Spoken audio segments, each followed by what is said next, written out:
Di preview episode berikutnya, cerita bergerak ke arah yang semakin gelap dan penuh ketegangan. Pangeran Yi-Yel diliputi kecemasan mendalam setelah mengetahui bahwa Yunjo tetap memilih terlibat dalam rencana pemberontakan. Ketakutannya bukan tanpa alasan. Jika Yunjo tertangkap sebagai pemberontak, ia akan menghadapi hukuman yang kejam dan tak terbayangkan. Bayangan akan kehilangan Yunjo terus menghantui pikirannya, membuat perasaannya semakin kacau. Namun Yunjo sama sekali tidak goyah.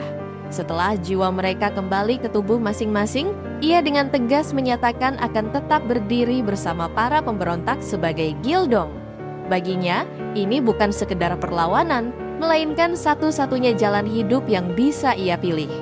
Sikap Yunjo membuat Pangeran Yi-Yel terluka dan kecewa, terutama ketika Yunjo berbicara tentang kematian dengan nada ringan, seolah tak menyadari betapa besar perasaan sang pangeran padanya.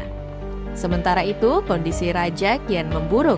Pikirannya dilanda kekacauan, halusinasi, dan dengungan tanpa henti di telinganya. Amarahnya meledak saat ia membalikan meja dan memerintahkan musik dimainkan lebih keras.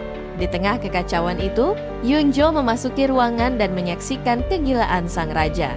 Tatapannya penuh iba pada para penari, lalu berubah tajam saat menatap raja, sebuah bentuk perlawanan diam yang syarat makna.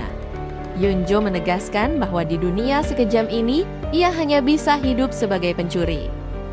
Di sisi lain, Pangeran Yi-Yel hanya bisa menyesali kenyataan bahwa Yunjo harus mengalami semua kebenaran pahit yang seharusnya tak pernah ia ketahui. Ketegangan memuncak saat Yunjo menyatakan tekadnya tanpa ragu. Ia semakin mantap menjerumuskan diri ke dalam pemberontakan demi menciptakan dunia di mana ia tak lagi harus hidup sebagai pencuri.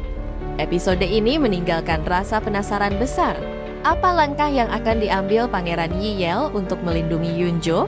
Atau mungkinkah sosok di balik Gildong sebenarnya bukan Yunjo, melainkan Pangeran Yi-Yel sendiri?